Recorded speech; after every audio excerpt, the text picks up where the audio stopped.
Hello.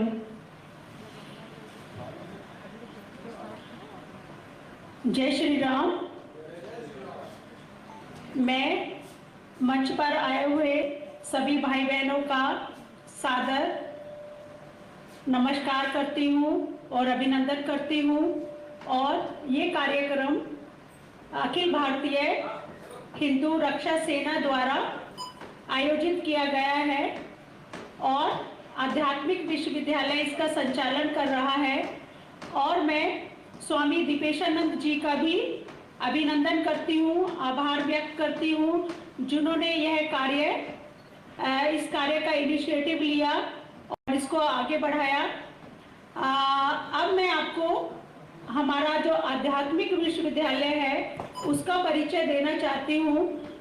यह एक ईश्वरीय परिवार है जिसका लक्ष्य है शिव शंकर भोलेनाथ के द्वारा सहज राजयोग और ज्ञान के द्वारा नई दुनिया स्थापित करना और जो प्राय लोग सनातन धर्म हो चुका है उसको पुनः इस धरा पर स्थापित करना।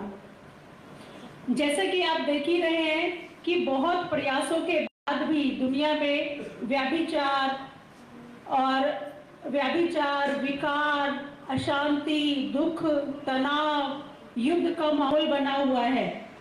तो हमारे जो रूहानी सोशल वर्कर्स हैं वो इसी को खत्म करने का लक्ष्य रखते हैं और पूरी वसुधा को एक कुटुंब बनाने के लिए जी जान से लगे हुए हैं।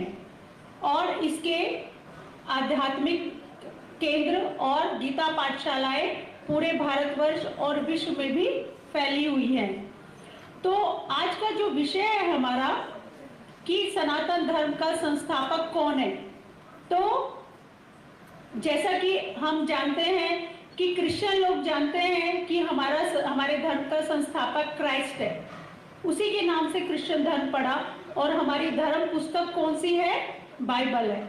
और मुसलमान लोग भी जानते हैं कि हमारा जो धर्म का संस्थापक कौन है? मोहम्मद है। और हमारी धर्म पुस्तक क्या है? कुरान है। परंतु क्या हम सनातन धर्म वाले जानते हैं? नहीं जानते हम। इसी वजह से हमारा धर्म कमजोर हो गया है। तो आज आवश्यकता है सबसे पहले हमें अपने सनातन धर्म के संस्थापक को जानने की और उसका मुख्य धर्म ग्रंथ कौन सा है। तो इसी बात पर विश्लेषण करने के लिए कि हमारे सनातन धर्म का संस्थापक कौन है, उसके लिए मैं अमोल भाई जी को मंच पर आमंत्रित करूंगी। परंतु उससे पहले मैं उनका थोड़ा परिचय देना चाहूंगी।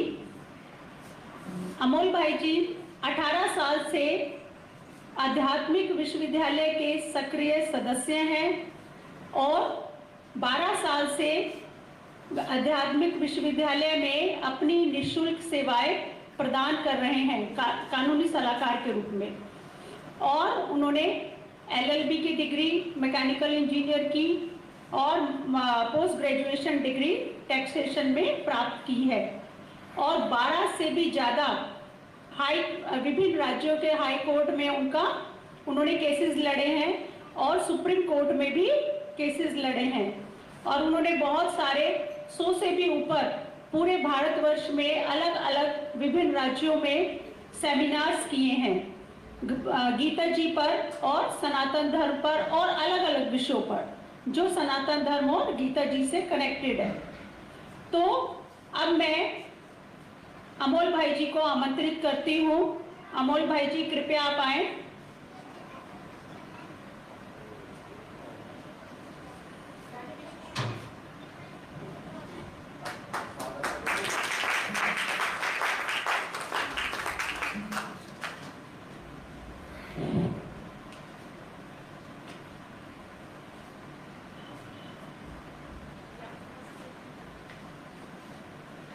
ओम नमः शिवाय।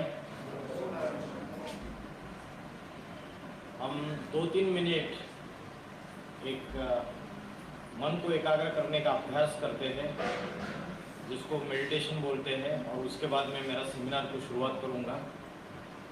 तो यहाँ जो उत्तमांग जिसे बोलते हैं इस उत्तमांग पे ऊपर हम ध्यान करेंगे।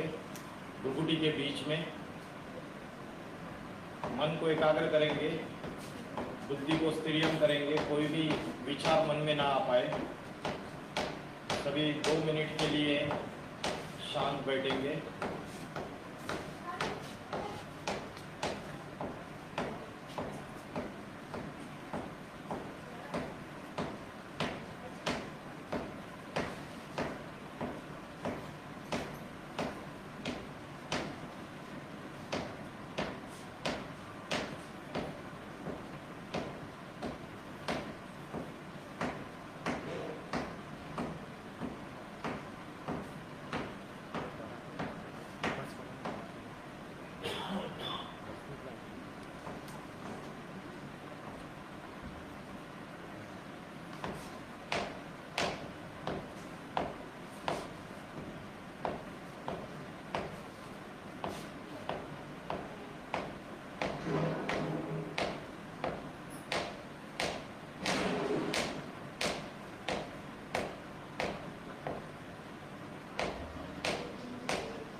ओम नमः शिवाय। आज का सेमिनार का टॉपिक है सनातन धर्म का संस्थापक कौन और सृष्टि का आदि पुरुष कौन। सनातन का अर्थ है अति प्राचीन, और जो भारत है वो अति प्राचीन खंड है। अति प्राचीन खंड होने के बावजूद आज भारतवासियों की या सनातनियों की या हिंदुओं की संख्या कम कम होती जा रही है, और जो दूसरे हैं, दूसरे धर्म वाले, चाहे इस्लामी है, क्रिश्चियन है, इनकी संख्या बढ़ती चली जा रही है। दूसरे देश अति समृद्ध दिख रहे हैं और भारतवासी पतित, दुखी और अशांत होते जा रहे हैं। तो इसका मूल कारण क्या? इसका मूल कारण है दूसरे जितने भी धर्म है, चाहे मुस्लिम है, क्रिश्चियन है, बौद्धी है, आर्य समाजी है, जितने भी धर्म है उनको अपना धर्म पिता पता है, उनको अपने धर्म के संस्थापक का पता है, उनको अपने धर्म ग्रंथ का पता है, तो उसके ऊपर उनकी आस्था है। लेकिन भारतवासियों को ना अपने धर्म संस्थापक का पता है, ना अपने धर्म ग्रंथ का पता है। तो सनातन धर्म का संस्थापक कौन? जरा स्लाइड चेंज करेंगे। सनातन धर्म का संस्थापक कौन, ये बात समझने के लिए हम सबसे पहले ये समझते हैं कि आज की तारीख में जो वर्ल्ड की जो पॉपुलेशन है उसमें हिंदू धर्म का परसेंटेज कितना है। सबसे ज्यादा वर्ल्ड पॉपुलेशन में क्रिश्चियन धर्म का परसेंटेज है 31%। उसके बाद जो मुस्लिम धर्म है उसका परसेंटेज है अराउंड 25%, और जो हिंदू है वो सिर्फ 15% है। बौद्ध धर्म 6% है। स्लाइड चेंज कीजिए। तो भारतवासी जो है, जो सनातन धर्म जिसको बोला जाता है, उनकी संख्या और भारतवासियों की संख्या, हिंदू धर्म वालों की संख्या दिन दुनी रात चौगुनी कम कम होती जा रही है। तो जितने भी धर्म पिता है, गुरु नानक जी का चित्र देखिए आप, या जीसस क्राइस्ट का चित्र देखिए, या आप गौतम बुद्ध का चित्र देखिए, उनकी आंखों से देखने मात्र से आपको पता चलेगा कि इनकी निराकारी अवस्था है, ऐसी योग युक्त अवस्था है, अर्धोन्मिलित नेत्र है, तो ऐसे ध्यान में या परमात्मा की याद में लवलीन है, लेकिन इन सभी धर्म पिताओं का भी बाप है। जितने भी ये इस्लामी, बौद्धी, क्रिश्चियन, ये जितने भी बड़े बड़े धर्म पिता है, इन सबका भी कोई पिता है जिन्होंने उस एक ईश्वर की तरफ इशारा किया। गुरु नानक जी ने बोला एक ओंकार निराकार अकाल मूर्त है, उंगली ऊपर कर दी, जिन्होंने आज से 500 साल पहले सिख धर्म स्थापन किया। जीसस क्राइस्ट आज से 2000 साल पहले क्रिश्चियन धर्म स्थापन किया, उन्होंने उंगली ऊपर कर दी। God is light, supreme soul lives in the supreme abode. परमात्मा जो है वो परम धाम के रहने वाले हैं, सुप्रीम एबोर्ड के रहने वाले हैं। उसके बाद जो मुस्लिम है, मोहम्मद प्रॉफेट मोहम्मद साहब बोलते हैं खुदा फर्श का नहीं, खुदा अर्श का रहने वाला है, खुदा सातवें आसमान का रहने वाला है, खुदा नूर है। तो सबने उस एक ईश्वर की तरफ इशारा किया। मुस्लिम लोग उसको अल्लाह करके पुकारते हैं, क्रिश्चियन लोग उसको गॉड करके पुकारते हैं, और हिंदू लोग उसको ईश्वर या शिव करके पुकारते हैं। तो वो जो परमात्मा है, वो जब इस सृष्टि में अवतरित होते हैं, उनकी यादगार में शंकर की ध्यान मग्न अवस्था दिखाई हुई है। शंकर की नग्न मूर्तियां आज देश विदेश में जहां भी खुदाइयां कर रहे, वहां देश विदेश में पाई जाती है। और श्रीमद् भगवद गीता में बोला है जगत अव्यक्त मूर्ति नाम माया ततमिदम सर्वम जगत अव्यक्त मूर्ति नाम। ये अव्यक्त मूर्ति मतलब क्या? मूर्त माना साकार। आज भारतवर्ष में साकार और निराकार, निर्गुण निराकार और सगुण साकार, इस बात पे बहुत बड़ा विवाद है, डिबेट है। लेकिन परमात्मा जब इस सृष्टि पे अवतरित होते हैं तो वो साकार माध्यम का आधार लेते हैं। तो मूर्त माना साकार, और श्रीमद् भगवद गीता में बोला है जगत अव्यक्त मूर्ति नाम। वो अव्यक्त है और मूर्ति भी है। व्यक्त माना जो इन आंखों से देखा जा सकता है, और अव्यक्त माना जो इन आंखों से देखा नहीं जा सकता। तो मूर्ति साकार स्वरूप में होते हुए ऐसी ध्यान मग्न अवस्था है कि अपने इंद्रियों का भान नहीं है, अपने शरीर का भान नहीं है, अपने देह का भान नहीं है। ऐसी अवस्था परमात्मा की याद में लवलीन अवस्था, जिस एक देव के देव महादेव शिव शंकर भोलेनाथ की हमेशा चित्रों में दिखाई जाती है, उसको योगीराज या योगेश्वर बोला जाता है, आदि योगी बोला जाता है। तो वो परमात्मा शिव शंकर भोलेनाथ है, वही सृष्टि के आदि पुरुष है। इसके लिए मैं आपको श्रीमद् भगवद गीता का रेफरेंस देता हूं। श्रीमद् भगवद गीता में बोला है उद्र मूलम अदश शाखा अश्वत्थम प्राहुर्व्यहम। जैसे कोई वृक्ष होता है, उसकी जो जड़ें होती है वो नीचे की तरफ होती है और शाखाएं ऊपर के ओर होती है। लेकिन श्रीमद् भगवद गीता में जिस वृक्ष की बात की है वो कोई साधारण वृक्ष नहीं है, वो अश्वत्थ वृक्ष है। अश्वत्थ माना जो चिरकाली रहता है। ये क्रिश्चियन धर्म आज से 2000 साल पहले स्थापन हुआ, सिख धर्म आज से 500 साल पहले स्थापन हुआ, ये मुस्लिम धर्म आज से 1500 साल पहले स्थापन हुआ, गौतम बुद्ध द्वारा बौद्ध धर्म 2250 साल पहले स्थापन हुआ। ये धर्म को अति प्राचीन नहीं कहेंगे, ये 2-2.5 हजार साल में ये धर्म स्थापन हुए। लेकिन सनातन माना अति प्राचीन। ये धर्म कब स्थापन हुआ और किसने स्थापन किया ये किसी को पता नहीं है। जो चीजें बहुत पुरानी होती है ना, उसको किसी को पता नहीं होता है। जैसे किसी बच्चे को बोला कि आपके बाप का नाम बताओ, बाप का नाम बता देगा। उसको बोला बाप के भी बाप का नाम बताओ, वो भी बता देगा। बाप के भी बाप का नाम बताओ, वो भी बता देगा। फिर उसको बोला बाप के भी बाप का नाम बताओ, तो बोलेगा मैं ही हूं। जवाब नहीं है उसके पास। तो वैसे ही आज दुनिया में जब उस परमात्मा का, उस ईश्वर का जिसने आदि सनातन देवी देवता धर्म की स्थापना की है, जब उसको भूल गए पूरी तरीके से, क्योंकि वो अति प्राचीन सनातन धर्म है जो स्वयं ईश्वर ने आके स्थापन किया था, तब आज हमने क्या सोचा, अभी हमको पता ही नहीं है तो हमने बोल दिया वो तो सर्वव्यापी है, कण कण में व्यापक है। लेकिन बोला है ऊंचा तेरा धाम, ऊंचा तेरा नाम, ऊंचा तेरा काम, तेरी सत्ता के सिवाय पत्ता भी नहीं हिल सकता। तो वो जो सृष्टि रूपी वृक्ष है जिसका श्रीमद् भगवत गीता में बोला है कि उद्रोमूलम अधश शाखा, ये कोई साधारण वृक्ष नहीं है, ये मनुष्य सृष्टि रूपी वृक्ष है।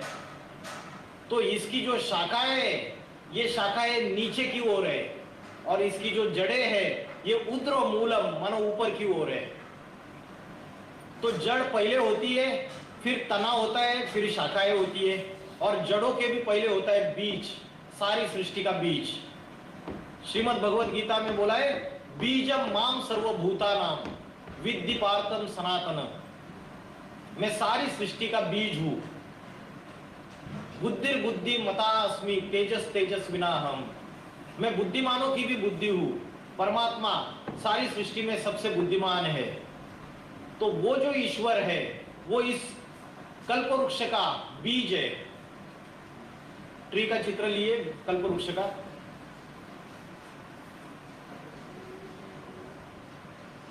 कल्पवृक्ष का बीज है वो। तो इस वृक्ष में जो बीज है, जिसने स्वयं आदि सनातन देवी देवता धर्म का फाउंडेशन डाला, सनातन धर्म स्थापन किया, वो बीज स्वयं शिव शंकर भोलेनाथ है, जिनको सृष्टि के आदि पुरुष भी कहा जाता है।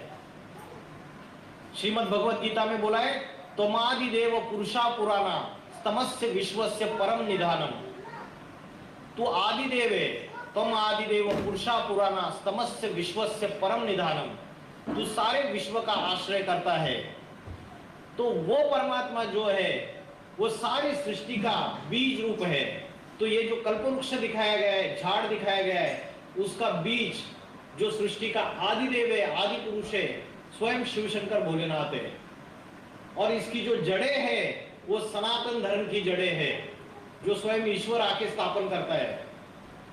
आज हजारों सालों के बाद, बोलते 5000 साल पुरानी सनातन संस्कृति, तो आज 5000 साल के बाद ये जड़ें जो है सनातन धर्म की, ये एज इट इज है, ये बहुत कमजोर हो गई है। ये सनातन धर्म की धारणाएं प्राय लोप होती जा रही है। सनातन धर्म की जो असली धारणा है ये हम भूलते जा रहे हैं। भारत सती सावित्री का देश गाया जाता है। राजा अगर लड़ाई में मारा जाता था तो रानी जलती आग में कूद जाती थी, लेकिन परपुरुष को अपने तन को हाथ नहीं लगाने देती थी। ये भारत के नारी की पवित्रता थी। ये सनातन धर्म की धारणा है। आज ये कलयुग के अंत में आके दूसरे धर्म की, क्रिश्चियन, मुस्लिम, जितने भी ये विधर्मी है, बौद्धि, इन सब की जो कुरीतियां है, कुधारणा है, ये हमारे हिंदुओं ने, कच्चे हिंदुओं ने अपने अंतर्गत आत्मसात करना चालू कर दिया। और ये दूसरे धर्म की धारणाएं आई, और हमारी जो सनातन धर्म की ओरिजिनल धारणा है ये हम भूल गए। तो ये सनातन धर्म की जो धारणा है जो भूल गए, तो उस धारणाओं को पुनर्स्थापित करेगा कौन? आज का राजनेता करेगा, आज का धर्म नेता करेगा। ये सृष्टि रूपी वृक्ष का जो बीज जिसने आज से हजारों साल पहले बोया था और सनातन धर्म की धारणाएं प्रस्थापित की थी, वो बीज और वो वृक्ष आज जड़ीभूत हो चुका है। तो ये जो वृक्ष है, इसमें जो तना है वो सनातन धर्म है। वो तना सतयुग, त्रेतायुग, द्वापर युग, कलयुग, तो तना नीचे से लेके ऊपर तक टिका हुआ रहता है। लेकिन ये जो दूसरे धर्म आते हैं, ये आज से 2-2.5 हजार साल में स्थापन होते हैं। इसलिए द्वापर युग से इधर आपको दिखाई दे रहा है, आज से 2500 साल पहले इब्राहिम द्वारा इस्लाम धर्म स्थापन हुई। ये पहली शाखा निकल आई, ये पहली शाखा निकली। और द्वापर का अर्थ ही है दो पुर माना 2 छेड़े हो गए। जो सनातन धर्म है उसके बाद ये पहला धर्म स्थापन हो जाता है, लेफ्टिस्ट, आज से 2500 साल पहले। फिर उसके बाद आज से 2250 साल पहले गौतम बुद्ध द्वारा बौद्ध धर्म स्थापन होता है। फिर आज से 2000 साल पहले लेफ्ट में जीसस क्राइस्ट द्वारा क्रिश्चियन धर्म स्थापन होता है। तो ये जो शाखाएं है ये अनेक धर्मों की शाखाएं है। और श्रीमद् भगवत गीता में बोला ये शाखाएं कैसी है? अधश शाखा। अधश शाखा माना पतोन्मुखी, माना पतन में लेके जाने वाली है। सृष्टि को नीचे लेके जाने वाली है, नीचे गिराने वाली है। तो ये अनेक धर्मों ने जो विकृतियां फैलाई, इस दुनिया में, ये सारी पतोन्मुखी शाखाएं, और इसका जो जड़ है ऊर्ध्व मूलम, जो सनातन धर्म की जो धारणा है वो ऊपर की ओर है। जब घोर पापी कलयुग आता है, जब घोर पापी कलयुग आता है दुनिया में, कली माना हर एक आत्मा के अंदर काम, क्रोध, लोभ, मोह, अहंकार, इन पांचों विकारों की अति हो जाती है। कलह क्लेश का युग, कलयुग, जब इसकी घोर पापी कलयुग की अति हो जाती है, तब ईश्वर इस सृष्टि पे अवतरित होते हैं साधारण मनुष्य तन में, और तब जाके वो सनातन धर्म की धारणाएं पुनः प्रस्थापित करते हैं। तो वो जड़े जो है वो ऊर्ध्व मूलम, जब सारी सृष्टि पतन के गर्त में चली जाएगी तो फिर से सनातन धर्म की धारणाएं पुनः स्थापित हो जाएगी। इसलिए गीता में बोला है ऊर्ध्व मूलम अधः शाखा अश्वत्थम प्राहुर्व्ययम। ये अश्वत्थम माना चिरकाली टिकने वाला ये पीपल का वृक्ष है, ये चिरकाल तक टिकने वाला। तो आदि सनातन धर्म की जो धारणाएं परमात्मा आके स्थापन करता है वो कलयुग के अंत में प्रायः लोप हो जाती है। श्रीमद् भगवद गीता में बोला है अधर्मा विवाह कृष्णा प्रदुष्यंति कुल स्त्रिया स्त्रीसु दुष्टासु वार्ष्णेय जायते वर्ण संकरा। अधर्म के फैलने से कुल की स्त्रियां प्रदूषित हो जाती है, और कुल की स्त्रियां प्रदूषित होने से वर्ण संकर जन्म लेते हैं। वर्ण संकर माना मिक्सचरिटी वाली संतानें पैदा होती है। ऐसी संतानें पैदा होती है जो माँ बाप को दुखदायी साबित हो रही है, जिनके अंदर सनातन धर्म की धारणाएं नहीं है। गीता में बोला है स्वधर्मे निधनम श्रेय पर धर्म भया हुआ। ठीक है, अपने धर्म में मर जाना अच्छा है, लेकिन जो संतान व्यभिचार से जो संतानें पैदा हो रही है वो संतानें आज तो नास्तिकता की तरफ जा रही है। दूसरे धर्मों की धारणाएं उनको अच्छी लग रही है। क्यों? क्योंकि व्यभिचार फैल गया सृष्टि में। तो श्रीमद् भगवद गीता में बोला है ये जो झाड़ है, ये चिरकाल टिकने वाला झाड़, ये सब पूरा सरसज्ज हो जाता है। आज दुनिया में 10 धर्म की शाखाएं तैयार बैठी हुई है, और इन 10 धर्मों की 10 मतें आपस में टकरा रही है। जब ऐसा समय आता है और जब धर्म की ग्लानि हो जाती है पूरी तरीके से, यदा यदा धर्मस्य ग्लानिर्भवति भारत, तब एक सद्धर्म स्थापन करने के लिए, आदि सनातन देवी देवता धर्म की धारणाएं पुनर्स्थापित करने के लिए वो परमात्मा इस सृष्टि पे अवतरित होता है। तो आज दुनिया में पाप, भ्रष्टाचार, अत्याचार, व्यभिचार, दुख, अशांति, हिंसा, आतंकवाद अपनी चरम सीमा पे है। तो क्या ये सृष्टि पे ईश्वर का अवतरण होने का समय नहीं है? बताइए, परमात्मा का अवतरण होने का समय नहीं है? हमें लगता है कि राम मंदिर तैयार कर रहे हैं तो राम राज्य आएगा। राम का मंदिर तैयार करने से राम राज्य स्थापन नहीं होता है। वो राम स्वयं आके जब आदि सनातन देवता धर्म की धारणाएं पुनर्स्थापित करेगा, वो ईश्वर स्वयं आके जब सनातन धर्म की धारणाएं पुनर्स्थापित करेगा, तो ये पुरानी सृष्टि का विनाश हो जाएगा और नया सतयुगी सनातन धर्म स्थापन हो जाएगा। तो मेरा टॉपिक का मुख्य भाग ये है कि सृष्टि का आदि पुरुष कौन और सनातन धर्म का संस्थापक कौन। क्योंकि जब ये बात साबित हो जाएगी तो जितने भी दूसरे धर्म वाले हैं वो भी इस बात के सामने नतमस्तक हो जाएंगे। क्योंकि सृष्टि का परिवर्तन सिर्फ हिंसा का जवाब हिंसा से नहीं होता है। श्रीमद् भगवद गीता में जो ज्ञान दिया है उस ज्ञान के अनुसार, और किसी भी संत महात्माओं ने जो ज्ञान दिया है, कहीं भी अध्यात्म में हिंसा करना नहीं सिखाया है। लेकिन फिर नई सृष्टि स्थापन कैसे होगी, सनातन धर्म की धारणाएं स्थापन कैसे होगी? हम बोल रहे हैं कि अनेक धर्म वाले तो हिंसा पे आमादा है। आज वो अनेक धर्म वाले हिंसा पे आमादा है और सनातन धर्म तो पूरा नष्ट हो जाएगा। लेकिन जिसने स्थापन किया है, इस सृष्टि का जो मालिक है, ईश्वर है, जब इसकी अति हो जाती है तब वो विकराल रूप धारण करता है। तब विकराल रूप धारण करता है, वो स्वयं अवतरित होता है। इसलिए उसे बोला है स्वयंभू। ये मुस्लिम लोग बोलते हैं खुदा, जो खुद आता है, इनको पता ही नहीं, वो खुद आता है इस सृष्टि पे, अति साधारण मनुष्य शरीर में अवतरित होता है। तो गीता में बोला है वह आदि पुरुष है। तमेव चाद्यम पुरुषम प्रपद्ये यथा प्रवृत्ति प्रसूता पुरानी। तू इस सृष्टि का आदि पुरुष है जिससे ये सारी सृष्टि प्रसारित हुई है, ये सारी सृष्टि ने जन्म लिया है। ये जितने भी दूसरे दूसरे धर्म आए ये बाद में स्थापन हुए, ये पहले थे नहीं। तो परमात्मा आके फिर से आदि सनातन देवी देवता धर्म की धारणाएं पुनर्स्थापित करता है। वही इस सृष्टि रूपी वृक्ष का बीज है। और जो सनातन धर्म की जड़ें जो स्थापित हो जाती है, उसके बाद ये अनेक अनेक शाखाएं, द्वापर युग से अनेक अनेक धर्म इस सृष्टि रूपी वृक्ष में आते हैं। कच्चे कच्चे हिंदू ही दूसरे दूसरे धर्म में कन्वर्ट हो गए द्वापर युग से। सनातन धर्म की पक्की धारणाओं को फॉलो न करने के कारण कच्चे कच्चे हिंदू दूसरे दूसरे धर्मों में कन्वर्ट होते गए और आदि सनातन देवी देवता धर्म के जो फॉलोवर्स है ये कम कम होते गए। श्रीमद् भगवत गीता में बोला है, परम ब्रह्म परम धाम पवित्रम परमम भवा पुरुषम शाश्वतम दिव्यम आदिदेवम अजम विभुम। इस श्लोक में ये चीज बोलिए, पुरुषम शाश्वतम दिव्यम, वो शाश्वत पुरुष है। इसके लिए बोलते हैं उसको सदाशिव। सदाशिव माना जो सदा कल्याणकारी है इस सृष्टि पे।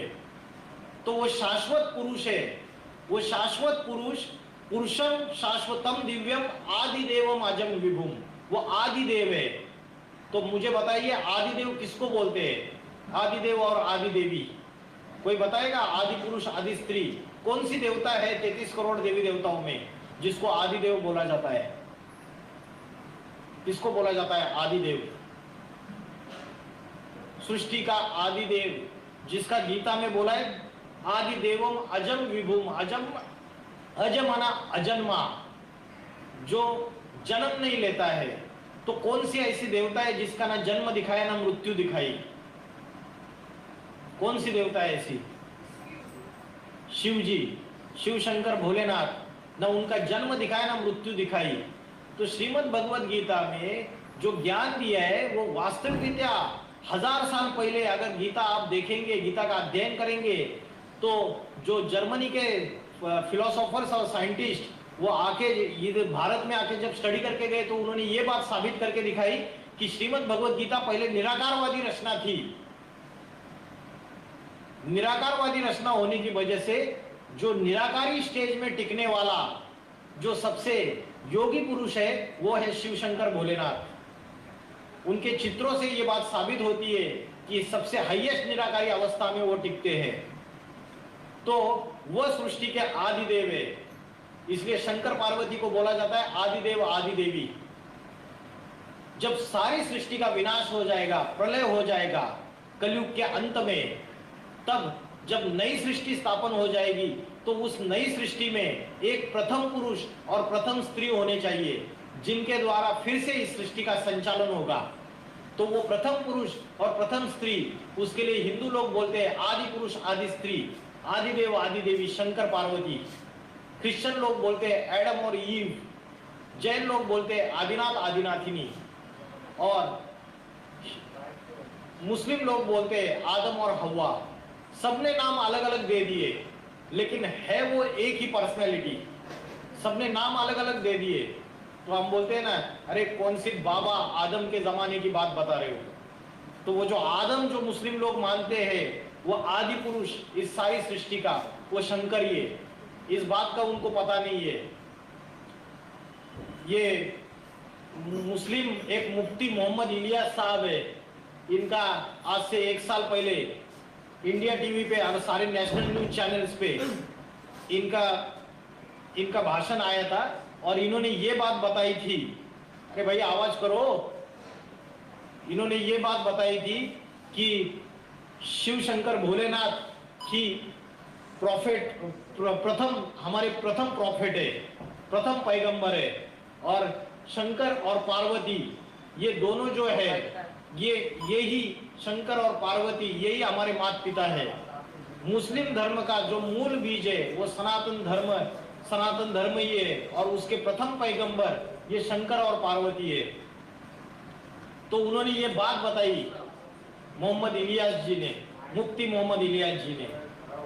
तो इससे साबित होता है कि शिव शंकर भोलेनाथ ही सारी सृष्टि के आदि देव है, आदि पिता है।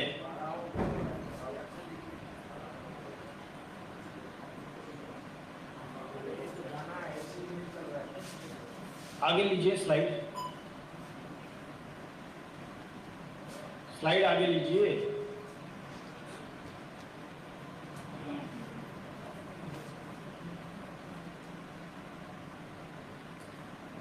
श्रीमद् भगवद गीता में बोला है कि जो परमात्मा है वो अजन्मा है, अजोपि सन व्ययात्मा भूता नामी स्वरोपि सन प्रकृतिम स्वामिदिष्टाय संभवामि आत्मा माया। मतलब वो अजन्मा है, जैसे हम मनुष्य आत्माएं जन्म मरण के चक्र में आती है, सुख दुख के फेरे में आती है, वैसे परमात्मा जन्म मरण के चक्र में भी नहीं आता है, सुख दुख के फेरे में भी नहीं आता है, वो अजन्मा है। तो वो अजन्मा जिसको अव्यय बोला है, जिसकी शक्ति आत्मा की शक्ति कभी क्षीण नहीं होती है, वो सारे भूतों का ईश्वर है, महेश्वर है। शिव शंकर भोलेनाथ को ही महेश बोला जाता है। ईश माना स्वामी और महान माना सबसे महान, ईश माना शासन करता, सबसे महान शासन करता सारी सृष्टि का। तो जब परमात्मा जो निराकार है वो जब इस सृष्टि पे अवतरित होते हैं तो अति साधारण मनुष्य तन का आधार लेते हैं। जैसे सब मनुष्य आत्माएं मां के गर्भ द्वारा जन्म लेती है, वैसे परमात्मा का जो जन्म है वो दिव्य जन्म है, वो मां के स्त्री के गर्भ द्वारा जन्म नहीं लेता है। इसलिए श्रीमद् भगवद गीता में बोला है कि मैं प्रकृति का आधार लेके आता हूं। प्रकृति माना शरीर, ये 5 तत्वों का शरीर, वह जब इस सृष्टि पे अवतरित होते हैं तो प्रकृति का आधार लेते हैं। इसके लिए गीता में बोला है नमे विदुसुर गणाः प्रभवम न महर्षया अहमादिनी देवानाम महर्षिना च सर्वशा। मेरे दिव्य जन्म को, मेरा जो दिव्य जन्म है, क्योंकि मैं मां के गर्भ द्वारा जन्म नहीं लेता हूं, अजन्मा हूं, अगर्भा हूं, तो मेरे दिव्य जन्म को ये ऋषि मुनि और महर्षि जन भी और ये देवता जन भी मेरे दिव्य जन्म को जान नहीं पाते। मैं अति साधारण मनुष्य तन में आके प्रवेश करता हूं और मैं सारे देवताओं का आदि देव हूं। गीता में बोला है जन्म कर्म चमे दिव्यम एवं यो वेत्ति तत्वता। मेरा दिव्य जन्म है और उस दिव्य जन्म को जो तत्व से जानता है, तत्व से माना शरीर के आधार से जानता है, त्यक्त्वा देह पुनर्जन्मम नैति मामोति सो अर्जुन। तो वो इस द्वापर युगी कलयुगी नारकीय दुनिया में फिर से जन्म नहीं लेते हैं, सतयुगी रूपे स्वर्ग में जन्म लेते हैं। तो वो परमात्मा का दिव्य जन्म है। ये श्रीमद् भगवद गीता के अनेक श्लोकों से साबित होता है। श्रीमद् भगवद गीता में बोला है प्रवेष्टुम, माना मैं प्रवेश करने योग्य हूं। तो वो जो परमात्मा निराकार है वो अति साधारण मनुष्य शरीर में अवतरित होता है। कलयुग के अंतिम समय में अति साधारण मनुष्य तन में अवतरित हो जाते हैं। तो इसके लिए बोला है प्रवेष्टुम।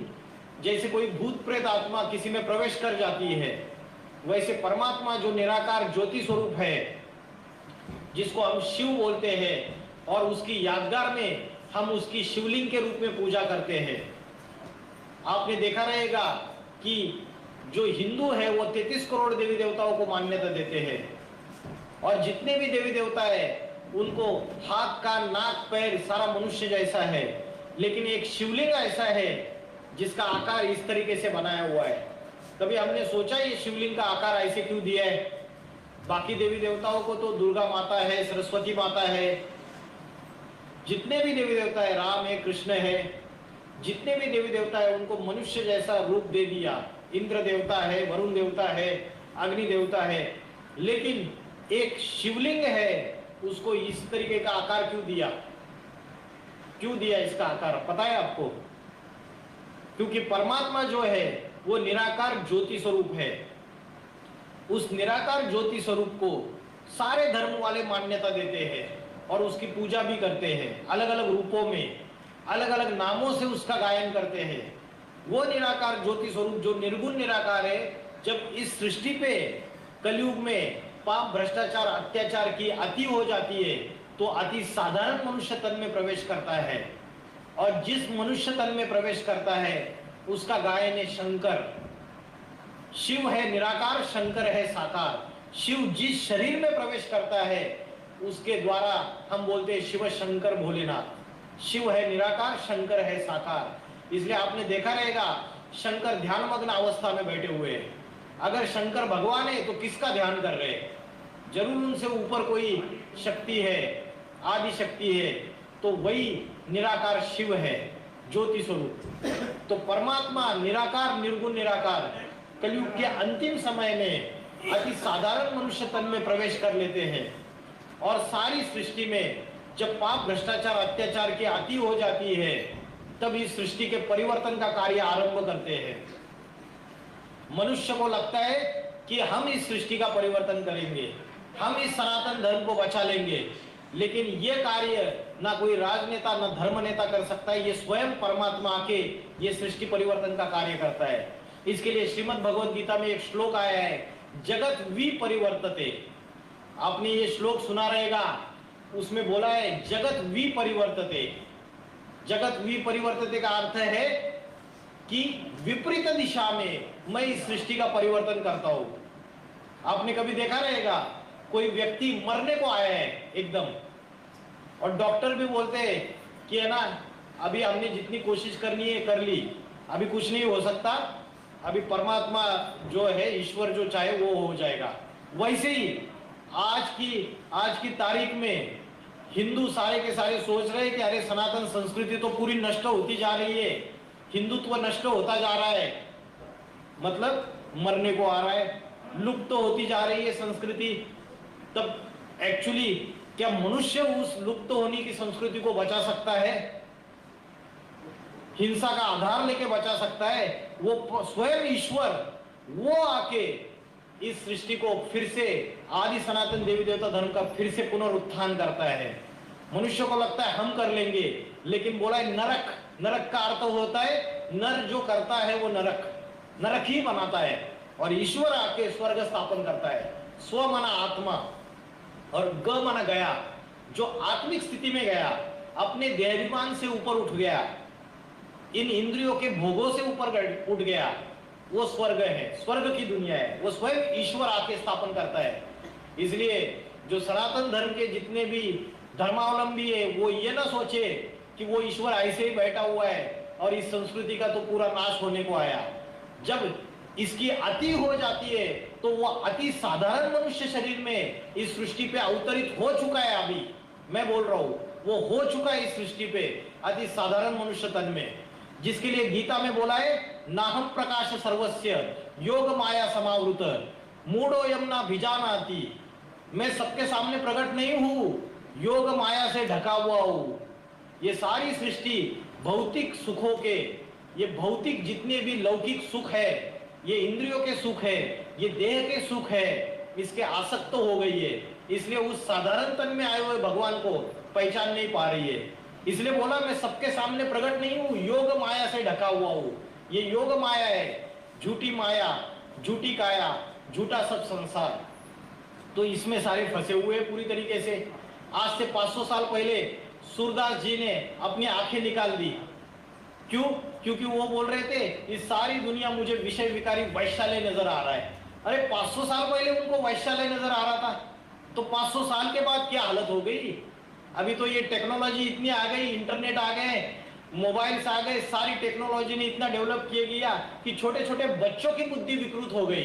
10 साल का बच्चा इतनी बुद्धि विकृत हो गई, वो क्या पढ़ाई करेगा, वो क्या बुद्धि का कंसंट्रेशन करेगा।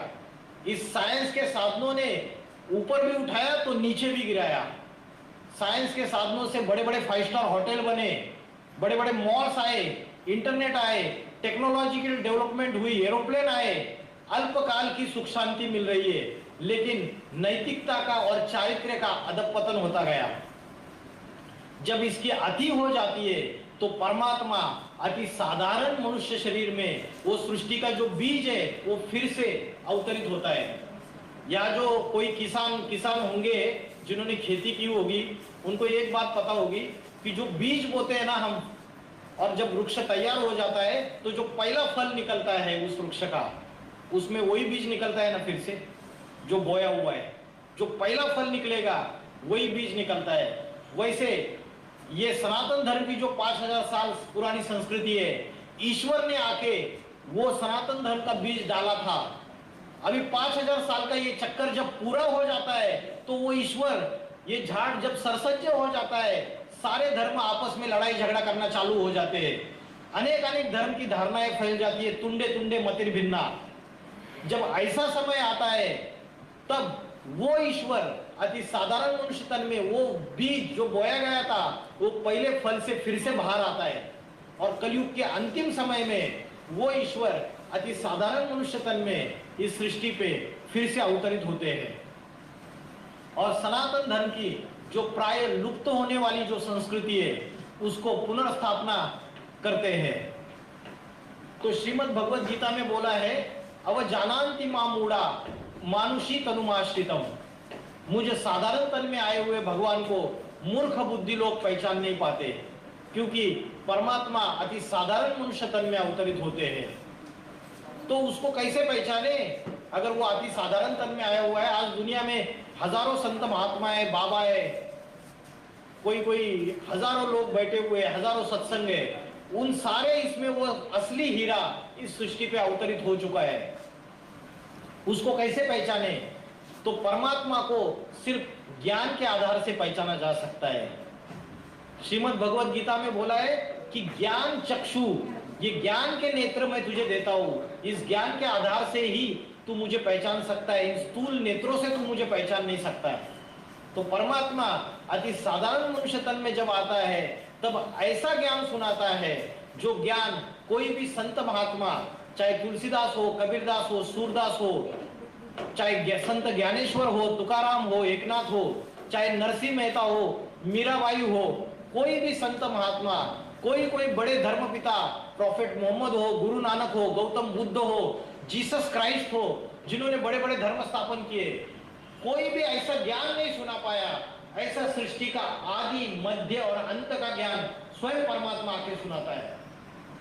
आज जितने भी संत महात्माएं जो कथा वाचन करते हैं, उनको अगर हम पूछे कि बताइए परमात्मा क्या है, उनकी महिमा क्या है, वो कब इस सृष्टि पे अवतरित हुए, कब उन्होंने इस सृष्टि की स्थापना की, तो द्वापर युग में जब शुरू में जब बुद्धि सतोप्रधान थी तो जवाब देते थे कि नेति नेति मतलब उस ईश्वर की कर्तव्य को, उसकी रचना को हम नहीं जानते हैं, वो स्वयं जानता है। अभी तो उसके सारे दलाल बन के बैठ गए, लेकिन वो ईश्वर दलाल बन के तो बैठ गए, अनेक अनेक धर्म स्थापन हो गए, अनेक अनेक संत महात्माएं आए, अनेक अनेक पंडित आए, लेकिन फिर भी द्वापर युग से लेकर कलयुग तक इन 2500 साल में ये सृष्टि नीचे गिरती गई या ऊपर उठती गई। 500 साल पहले तुलसीदास जी ने बोला था, झूठे देना झूठे भोजन झूठ चबेना। जब 500 साल पहले वो बोलते हैं कि भोजन झूठे हो गए, लेन देन झूठा हो गया, तो 500 साल के बाद आज क्या हालत हुई रहेगी? तब जब सृष्टि की ऐसी हालत हो गई, जब मकान टूटा फूटा हो जाता है ना, तो मकान का मालिक क्या सोचता है? रिपेयरिंग करेंगे, है ना? घर में बीबी बाल बच्चे हैं, मकान टूटा फूटा हो गया, कई दीवारों को क्रैक्स आ रहे, ऊपर छत टपक रहा है, तो घर का मालिक सोचता है रिपेयरिंग करेंगे। तो क्या करते हैं? एक बार रिपेयरिंग करते, 2 बार रिपेयरिंग करते, 3 बार रिपेयरिंग करते, 4 बार रिपेयरिंग करते हैं। बार रिपेयरिंग करने के बावजूद घर सुधरने का नाम नहीं ले रहा है और टूटा फूटा बनता जा रहा है। तो जितने भी धर्म संस्थापक आए, Ibrahim, Gautam Buddha, Jesus Christ, Mohammed prophet, जितने भी धर्म पिता है, गुरु नानक जी, इन्होंने धर्म स्थापन किए, रिपेयरिंग की इस सृष्टि रूपी रंगमंच पे। क्या किया? सृष्टि रूपी रंगमंच पे रिपेयरिंग की आके इस सृष्टि में। जब जब हिंसा फैली, जब जब अधर्म फैला, उन्होंने रिपेयरिंग की। संत महात्मा आए, उन्होंने भी रिपेयरिंग की, लेकिन इस सृष्टि रूपी मकान को नया नहीं बना पाए वो। ये मकान और ही टूटा फूटा होता गया। जब मकान पूरा टूटा फूटा होता जाता है, ये झाड़ पूरा जर्जरीभूत हो जाता है, सृष्टि रूपी वृक्ष, तब उस ईश्वर को जो सारी सृष्टि का मालिक है स्वयं आना पड़ता है। तो क्या करता है वो? स्वयं आता है तो क्या करेगा मकान का मालिक? पुराना मकान तोड़ देगा और नया मकान बांध के तैयार कर देगा। लेकिन पहले पुराना मकान नहीं तोड़ता है, पहले नया मकान बांध के तैयार करता है। और जो नया मकान बांध के तैयार करता है अपने बीवी बाल बच्चों को, अपने फैमिली मेंबर्स को शिफ्ट कर देता है, फिर पुराना मकान तोड़ता है। तो आज सृष्टि की जो हालत हुई है, उस समय वो परमात्मा अति साधारण मनुष्य तन में इस सृष्टि पे अवतरित हो चुके हैं। वो सनातन धर्म की धारणाओं को पुनर्स्थापित करने का कार्य गुप्त में शुरुआत कर चुके हैं। वो सृष्टि के आदि योगी है, युग पुरुष है, बड़े बड़े भविष्यकार है, जिन्होंने भविष्यवाणियां की है। उत्तर प्रदेश से, भारत के उत्तर प्रदेश से एक ऐसे महापुरुष का 21वीं शताब्दी में अवतरित होगा जो सारी दुनिया उसके सामने नतमस्तक हो जाएगी। वो योग बल के आधार से ऐसी आध्यात्मिक क्रांति लाएगा कि ये बड़े बड़े नास्तिक जो रशियन से, ये अहंकारी जो विज्ञान साइंस के अहंकारी ये अमेरिकन से, जो एटॉमिक वेपन्स, एटम बॉम्ब और एटॉमिक मिसाइल्स के आधार पे इस सारी सृष्टि के ऊपर वर्चस्व करके बैठे हुए हैं, ये सारे उस महापुरुष के सामने नतमस्तक हो जाएंगे। भारत विश्वगुरु कहलाएगा। ऐसा समय आने वाला है और शीघ्र ही आने वाला है। तो परमात्मा अपना गुप्त कार्य कर रहा है। आने वाले 8-10 सालों में एक तरफ हाहाकार और दूसरी तरफ जय जयकार। जब सृष्टि में चारों तरफ काल मंडराता है, उत्तर दक्षिण पूर्व पश्चिम चौदिश काल फिरे, तो उस समय वो महाकाल इस सृष्टि पे अवतरित हो जाता है। इसके लिए बोला है श्रीमद् भगवत गीता में कालोस्मी। कालोस्मी का अर्थ है मैं इस सृष्टि का विनाश करने का वाला महाकाल हूं। महाकाल किसको कहा जाता है? शिव शंकर भोलेनाथ को कहा जाता है। श्री कृष्ण को तो महाकाल नहीं कहा जाता है, लेकिन श्रीमद् भगवत गीता में बोला है कालोस्मी लोक क्षय कृत प्रवृद्धो, मैं इस सारी सृष्टि का विनाश करने वाला महाकाल हूं। और उस महाकाल की शरण में जो जाएगा उसको काल क्या खाएगा। तो हम मनुष्य, हम सोच रहे हम राम मंदिर तैयार करेंगे, हम ये तैयार करेंगे, हम वो करेंगे। उस ईश्वर के शरण जाओ, वो बराबर उसके पास पूरा गणित है। वो कैसे नई दुनिया स्थापन करेगा, कैसे लुप्त हुई सनातन संस्कृति को फिर से पुनः प्रस्थापित करेगा। तो उसके शरण में जाओ। इसलिए श्रीमद् भगवत गीता में बोला है सर्व धर्मान परित्यज्य मामेकम शरणम व्रज। ये जितने भी देह के धर्म है, जिनको देहाभिमान चढ़ा हुआ है, हिंसा काहे से होती है? देहाभिमान से होती है कि मेरे पास बहुत तन बल है, मेरे पास बहुत जन बल है और मेरे पास बहुत धन बल है और मैं इस सृष्टि को फिर से जीत के दिखाऊंगा। हम हिंदुओं का राज्य फिर से स्थापन करके दिखाएंगे। इससे नहीं होता है। हिटलर आया, मुसोलिनी आया, बड़े बड़े अलेक्जेंडर आए, इन्होंने शस्त्रास्त्रों के आधार पे दुनिया को जीत पाने की कोशिश की, लेकिन दुनिया को जीत पाए? नहीं जीत पाए। लेकिन शिव शंकर भोलेनाथ जो योगेश्वर है, जो योग बल के आधार से सारी सृष्टि के ऊपर जीत पाते हैं। नॉस्ट्राडेम्स है, किरो कीट है, एंडरसन है, जुल्बन है, गोपीनाथ शास्त्री है, कल्कि पुराण है, ये जितने भी भविष्यवेत्ता है दूसरे अमेरिका से, दूसरे राष्ट्रों से, उन्होंने ये भविष्यवाणी की है कि उत्तर भारत से वो व्यक्ति निकलेगा और उसके सामने सारी दुनिया नतमस्तक हो जाएगी। तो ये समय चल रहा है उसको पहचानने का। और उसकी शरण में जो जाएगा उसको काल क्या खाएगा? उसको काल खा नहीं सकता। मंदिरों में हम भगवान की पूजा कर रहे हैं, शिवलिंग के रूप में, उसके मूर्ति के रूप में शंकर की पूजा कर रहे हैं, लेकिन कभी प्रैक्टिकल में चैतन्य स्वरूप में इस धरा पे उसने अवतरित होके कोई ऐसा अजूबा गरूबा कार्य किया रहेगा जिसकी यादगार में उसके मंदिर हमने बनाए। जैसे महात्मा गांधी का पुतला खड़ा कर देते हैं, तो महात्मा गांधी ने आज से 70-80 साल पहले कोई कार्य किया है इस सृष्टि में आके, भारत में आके। उनको हमने बोल दिया राष्ट्रपिता, लेकिन शंकर को बोला है विश्वनाथ, जगन्नाथ, सारे विश्व का नाथ। नाथ माना मालिक। तो कभी तो मालिक बना रहेगा सारे विश्व का। और विश्व कब होता है? जब सारे ही धर्म होते, 10 धर्म। आज से 2000 साल पहले 10 धर्म नहीं थे, 10 धर्मों वाला रावण राज्य नहीं था। ये रावण के 10 मुख थे ही नहीं। आज 10 पार्टियां है भारत के अंदर। वो 10 पार्टियां राजनैतिक पार्टियां, और वो राजनैतिक पार्टियां रावण के 10 मुख है। डायरेक्ट बोल रहा हूं मैं। वो 10 मतें फैला रही है।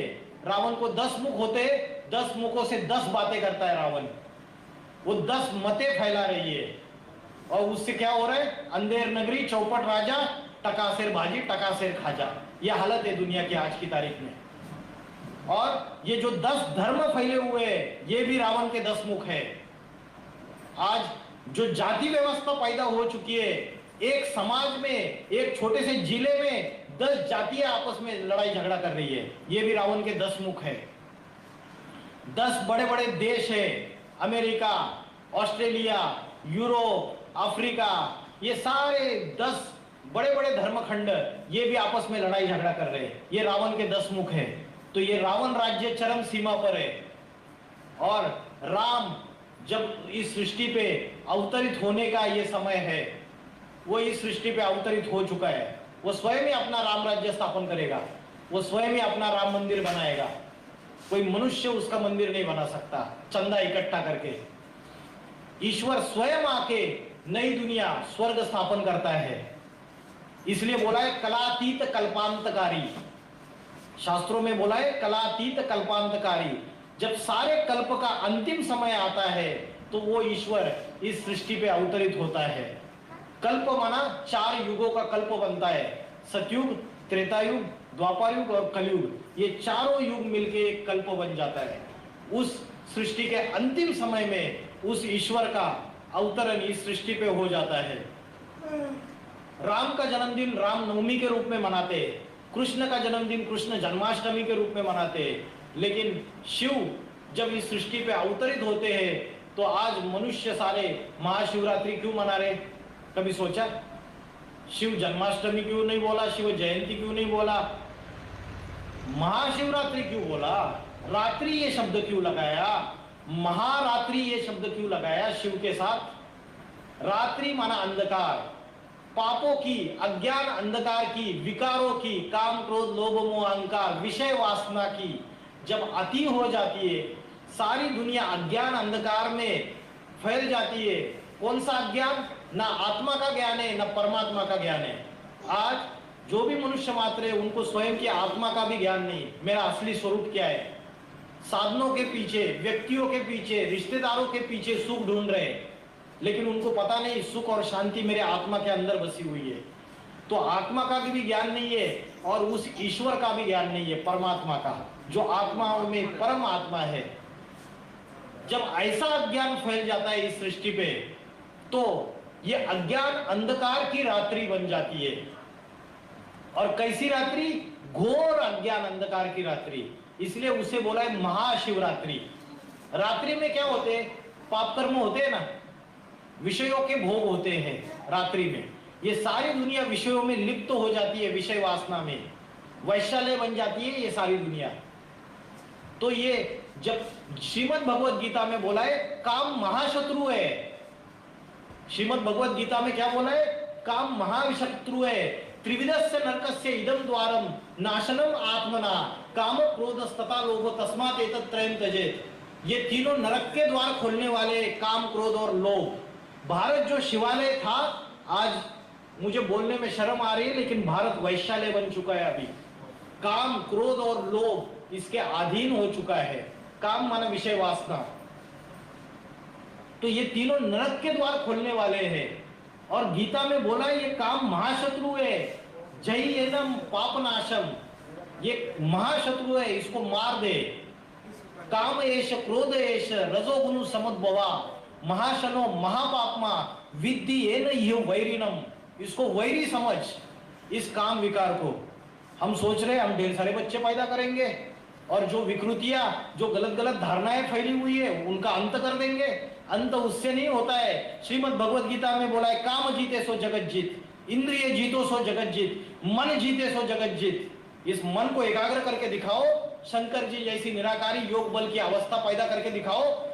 स्वामी विवेकानंद जी ने बोला मुझे 100 युवक ऐसे दे दो चारित्र्यवान, मैं इस सृष्टि का परिवर्तित करके दिखाऊंगा। उनको 100 मिले नहीं।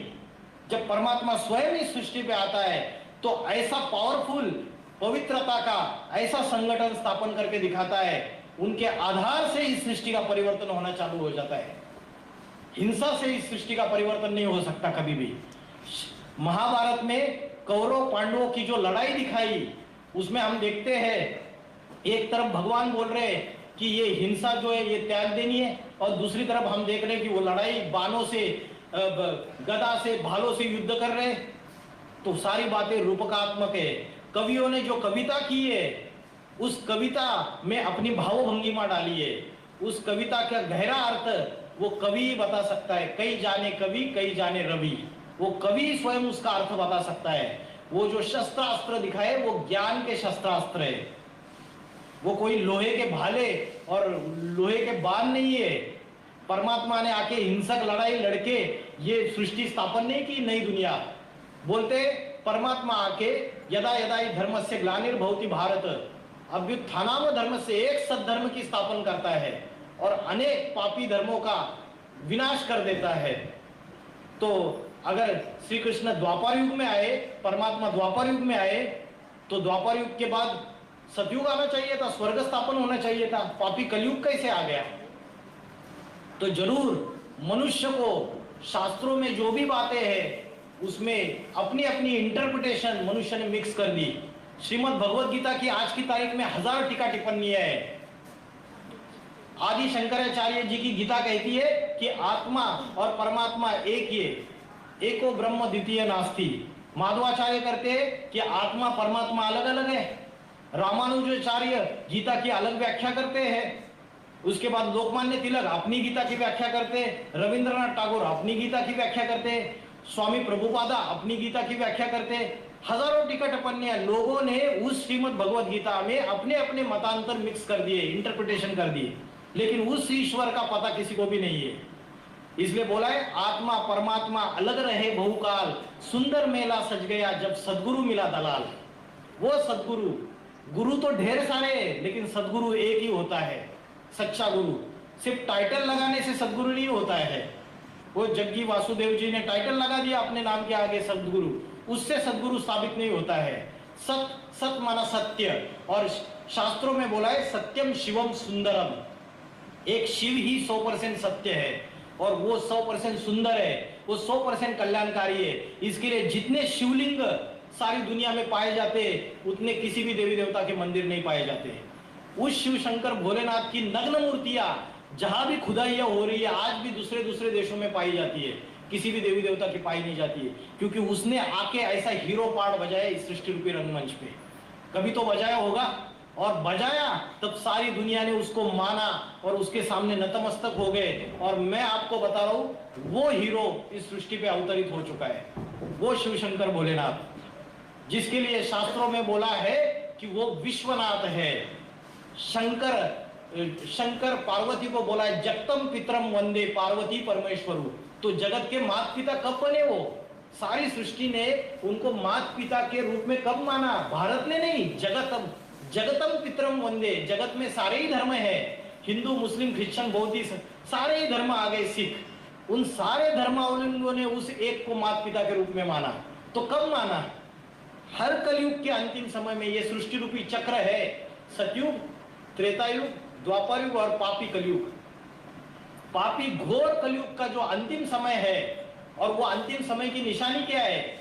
आज से 70-80 साल पहले आज दुनिया में ये एटम बॉम्ब, ये न्यूक्लियर बॉम्ब, ये एटॉमिक वेपन्स, न्यूक्लियर वेपन्स, ये मिसाइल्स नहीं थे आज से 80 साल पहले। रॉबर्ट ओपेनहाइमर, अमेरिका का एक साइंटिस्ट है रॉबर्ट ओपेनहाइमर, उन्होंने 1945 में पहली न्यूक्लियर टेस्ट कराई। और रॉबर्ट ओपेनहाइमर ये श्रीमद् भगवद गीता के अभ्यासक थे। आपको यूट्यूब में अभी भी वीडियो मिलेगा। और जब पहला एटॉमिक एक्सप्लोजन किया उन्होंने, न्यूक्लियर एक्सप्लोजन, हिरोशिमा नागासाकी के ऊपर बॉम्ब डालने से पहले उन्होंने न्यूक्लियर टेस्ट किया। और जब न्यूक्लियर टेस्ट किया, इतना प्रचंड रूप में अग्नि की ज्वालाएं और इतना विनाशकारी अग्नि की ज्वालाएं देख के रॉबर्ट ओपेनहाइमर के टेलीविजन आ चुका था उस समय। उसके सेंटेंस थे कालोस्मी, I am the God of the death. मैं इस सृष्टि का महाकाल हूं। गीता का अभ्यासक था वो। उसे ये समझ में नहीं आया, मेरी बुद्धि में ये बात कैसे आई कि ये विनाशकारी चीज मैं तैयार कर दूं जिससे सारी सृष्टि विनाश हो सकती है। तो वो शंकर प्रेरक है, कल्याणकारी है। शिव का अर्थ है कल्याणकारी। आज से 80 साल पहले वो इस सृष्टि पे अवतरित हो चुका था। हर एक धर्म पिता आता है, वो इस सृष्टि में जब अपना धर्म स्थापन करने के लिए 100 साल का समय लगता है उसको। गुरु नानक जी आए, सिख धर्म स्थापन करने के लिए 100 साल लगे। जीसस क्राइस्ट में आए, सूली पे ठोक के मार गया उनको 100 साल लगे क्रिश्चियन धर्म स्थापन करने के लिए। परमात्मा शिव शंकर भोलेनाथ जब आते हैं तो उनको भी 100 साल लगते हैं इस सृष्टि पे सनातन धर्म स्थापन करने के लिए, आदि सनातन देवी देवता धर्म। तो जो महाकाल है उसने वो प्रेरणा दी उन साइंटिस्ट को कि बना ये विनाशकारी साधन। क्यों बना? क्योंकि जब मकान टूटा फूटा हो जाता है, बच्चे दुखी हो जाते हैं, अशांत हो जाते हैं, तो घर का मालिक सोचता है पुराना मकान अभी तोड़ना पड़ेगा और नया मकान कंस्ट्रक्शन करना पड़ेगा। तो ये विनाशकारी साधन मनुष्य ने खुद तैयार किए। मनुष्य जिस डाली पे बैठा हुआ है उसी को काट रहा है तो खुद भी नीचे गिरेगा। तो ये विनाशकारी जितने भी साधन है ये कलयुग के अंत में खुद तैयार किए गए। इसलिए गीता में श्लोक आया कालोस में, प्रथम विश्व युद्ध हो चुका है, द्वितीय विश्व युद्ध हो चुका है। द्वितीय विश्व युद्ध में ये एटम बॉम्ब, न्यूक्लियर बॉम्ब्स का यूज किया गया। अभी ये दुनिया तीसरे वर्ल्ड वार के कगार पे खड़ी हुई है। हम रोज देख रहे हैं रशिया यूक्रेन की वार चल रही है। एक तरफ सारी नाटो कंट्रीज इकट्ठा हो चुकी है, दूसरी तरफ अमेरिका रशिया के अगेंस्ट खड़ा हुआ है। 1 साल से युद्ध चल रही है। इंटरनेशनल कोर्ट ऑफ जस्टिस जो बनी हुई है आईसीजे, उन्होंने डिसीजन दे दिया कि स्टे दे दिया। उन्होंने रशिया को बोला अपनी युद्ध को स्थगित कर दो। अभी रशिया मानने वाला है क्या? इंटरनेशनल कोर्ट ऑफ जस्टिस की बात कोई नहीं मान रहा है, यूनाइटेड नेशंस ऑर्गेनाइजेशंस की बात कोई नहीं मान रहा है। ये साइंस का घमंड है।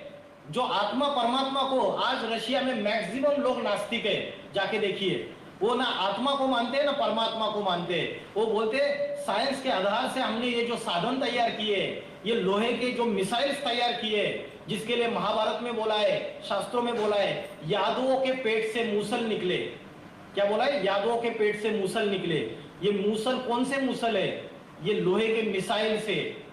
ये कलयुग का, ये महाभारत गृह युद्ध का समय आ चुका है। तो जब ऐसा समय इस सृष्टि पे आता है, ये सारे साइंस के घमंडी रशियन अमेरिकन आपस में ये एटॉमिक वेपन्स की लड़ाई लड़ना चालू कर देते हैं। आज 70-80 साल के बाद छोटे से छोटे देश के पास, चाहे नॉर्थ कोरिया हो, छोटे से छोटे देश के पास ये एटॉमिक वेपन्स, न्यूक्लियर वेपन्स आ चुके हैं। मेरे घर के नीचे अगर बारूद बिछाई हुई है तो क्या मैं उस घर में सुरक्षित हूं? क्या बताइए? मेरे घर के नीचे अगर बारूद बिछाई हुई है तो मैं उस घर में सुरक्षित हूं? भाई साहब, मेरे घर के नीचे अगर बारूद बिछाई हुई है तो मैं घर में सुरक्षित हूं? क्या नहीं है। वैसे विनाश के सारे साधन तैयार कर दिए और आज हर एक छोटे से छोटे देश के पास न्यूक्लियर वेपन्स, न्यूक्लियर बॉम्ब्स, ये एटॉमिक वेपन्स है। तो अभी आने वाले समय में बड़े बड़े भूकंप आएंगे, ज्वालामुखी फटेंगे और ये एटॉमिक बॉम्ब का 3rd वर्ल्ड वॉर जब चालू होगा आने वाले कुछ सालों में, तो एटॉमिक बॉम्ब्स का एक्सप्लोजन हो जाएगा 3rd world war, 4th world war में। और ये एटम बॉम्ब जब एक्सप्लोड होंगे तो पृथ्वी का टेम्परेचर बढ़ेगा। टेम्परेचर बढ़ेगा तो उत्तर ध्रुव, दक्षिण ध्रुव की ये बर्फ पिघल जाएगी और ये समुद्र का जलस्तर बढ़ जाएगा, वाटर लेवल की बढ़ जाएगा।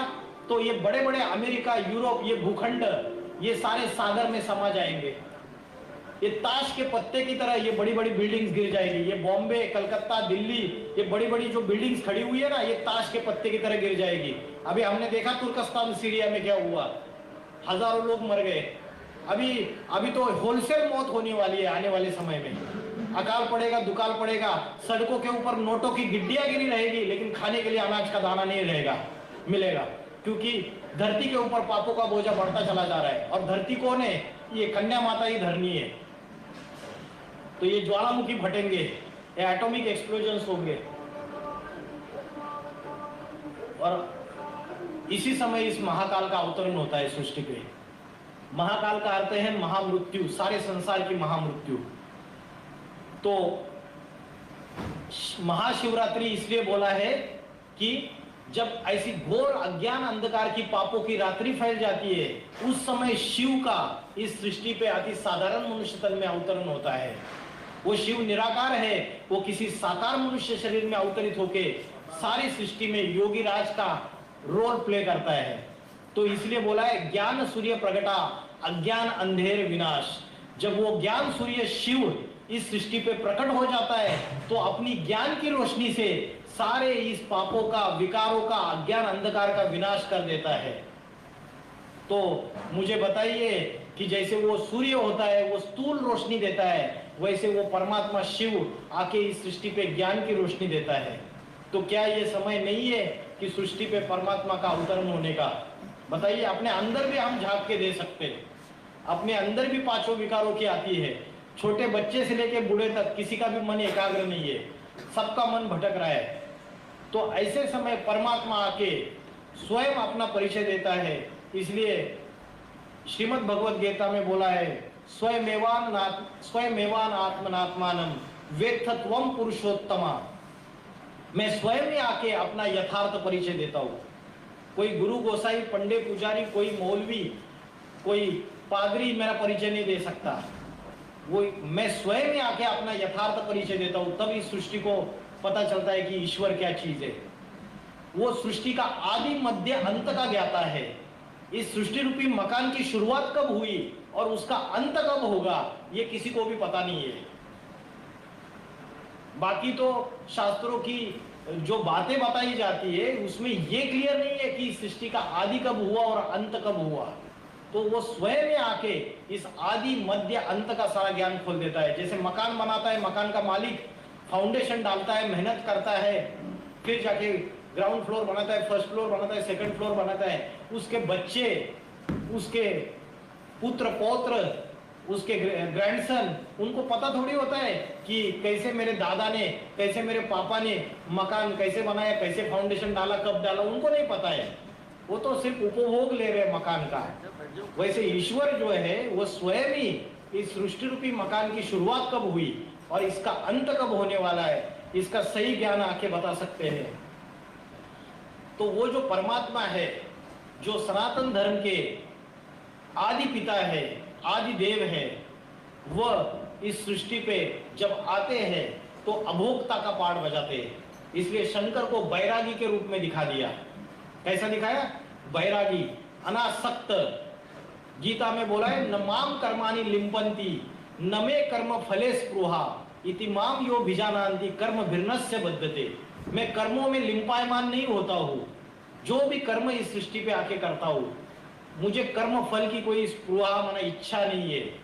मतलब वो स्वार्थ युक्त कर्म नहीं करता। जैसे सारे मनुष्य अपने मान मर्तबे के लिए, अपना नामाचार होने के लिए, अल्पकाल की प्राप्तियों के लिए कर्म करते हैं, लेकिन परमात्मा आके इस सृष्टि के कल्याणकारी, इस पापी सृष्टि को पावन सृष्टि में परिवर्तित करने के लिए कर्म करता है। इसके लिए बोला है गीता में, जगत विपरिवर्तते।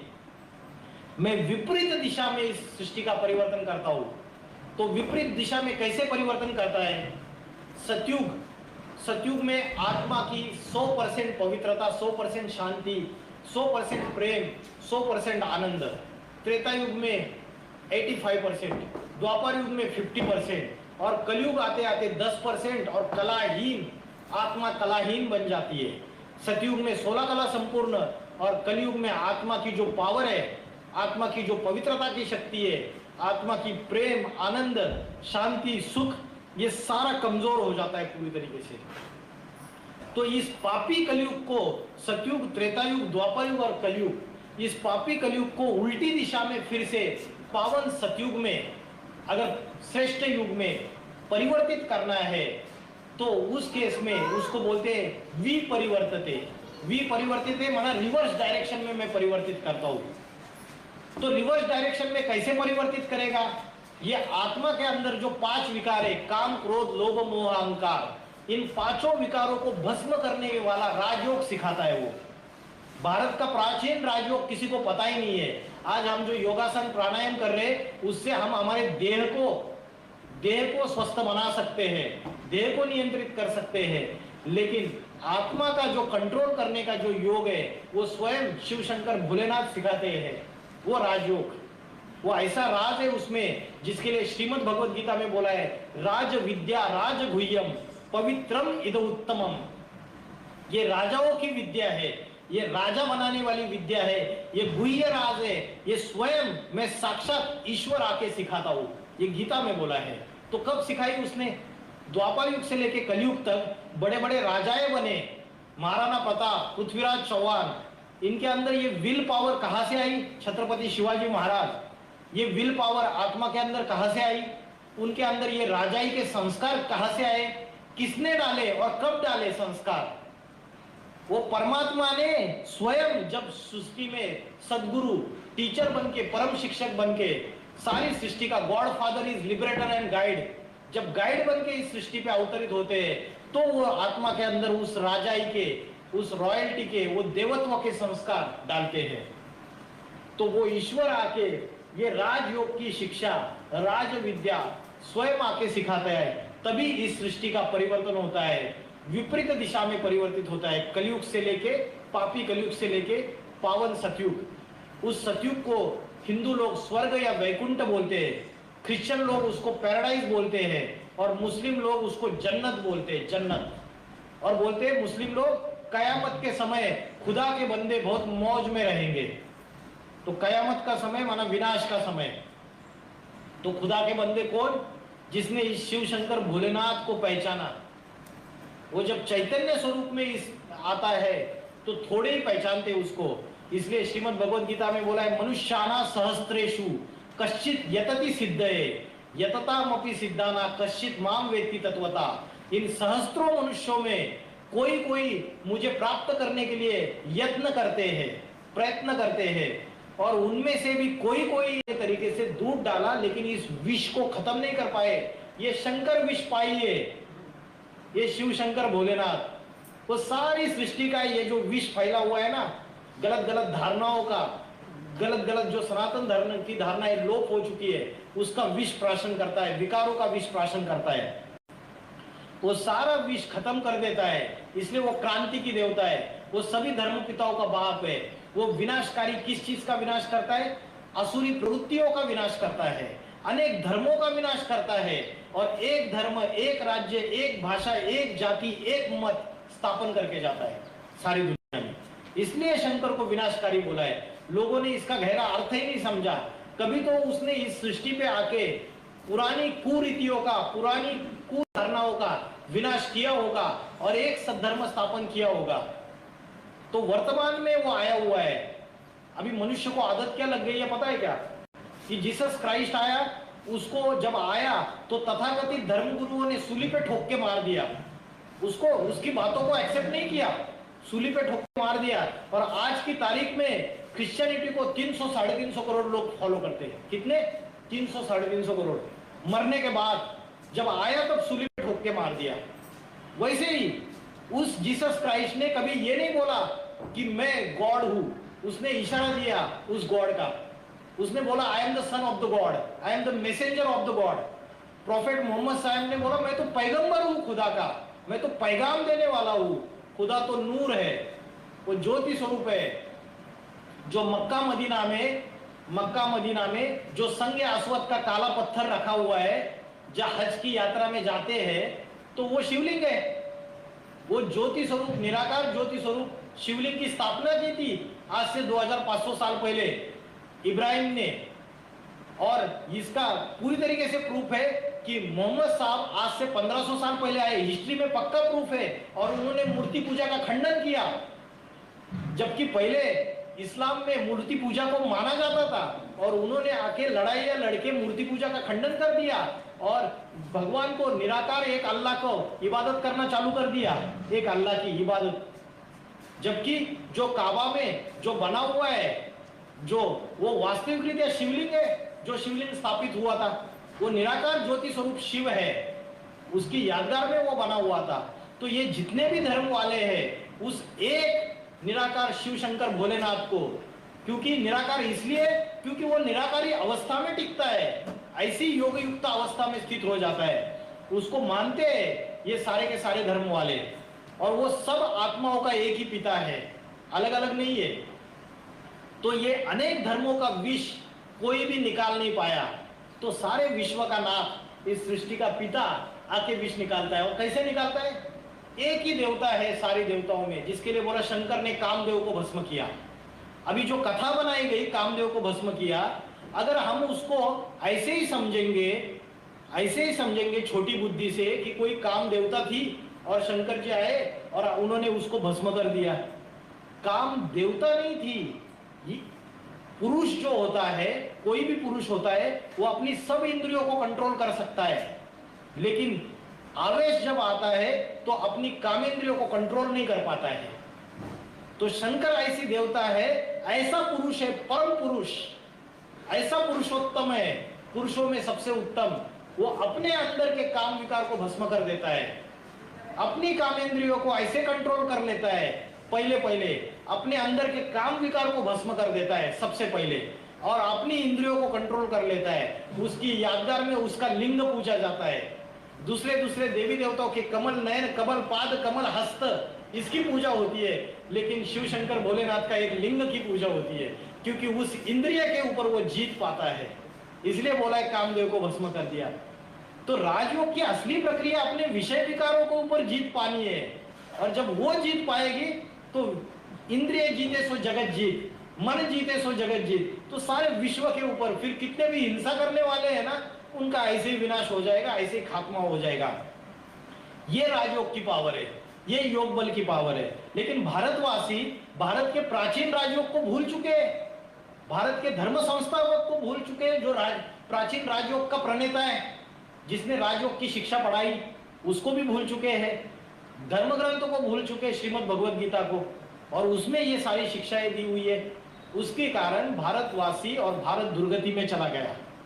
जब भारत, भा का अर्थ है, भा माना आभा, आभा प्रभा माना रोशनी, ये ज्ञान की रोशनी है, और रथ माना लगा रहने वाला, जो ज्ञान की ही रोशनी में रथ माना लगा रहने वाला, वो चैतन्य भारत, वो शिव शंकर भोलेनाथ जब इस सृष्टि पे अवतरित होता है, जब होते हैं वो इस सृष्टि पे अवतरित, तब वो इस भारत का फिर से पतन जो हुआ है उसको फिर से उत्थान कर देते हैं। सीढ़ी से ऊपर से लेके जो नीचे गिर गए भारतवासी, उनको फिर से उत्थान की तरफ लेके जाते हैं। तो इतना बोल के मैं रुकता हूं। किसी को कोई प्रश्न है तो पूछ सकते हैं। आपने कहा था बात कि वो पैदा ले चुका है। हाँ जी, हाँ जी, जरूर बताएंगे। भारत में जैसे हर एक धर्म पिता का जन्म स्थान बहुत इंपॉर्टेंट होता है। भारत जैसे गौतम बुद्ध का लुम्बिनी है, प्रॉफेट मोहम्मद साहब का मक्का मदीना है, हर एक धर्म पिता का जन्म स्थान बहुत इंपॉर्टेंट होता है। वैसे उत्तर प्रदेश में फरुखाबाद जिले में कंपिल नामक एक गांव है, काम्पिल्य नगरी, जो सभी तीर्थों का भांजा है। काम्पिल्य नगरी, फरुखाबाद जिले में काम्पिल्य नगरी करके है, वहाँ एक ब्राह्मण परिवार में जो जन्म लेता है, उस व्यक्ति के अंदर उसका अवतरण होता है। लेकिन कलयुग के अंत में जो परमात्मा का अवतरण इस सृष्टि पे हो जाता है, तब वो कल की अवतार के रूप में उसका गायन होता है। क्योंकि ये कलयुग की दुनिया जो है ना, इनकी बुद्धि कैसी हो गई, विषय विकारों में विकृत हो गई। कैसे हो गई? विषय विकारों में विकृत। तो वो उसके ऊपर कलंक लगा देती है, सारे के सारे कलंक लगा देती है।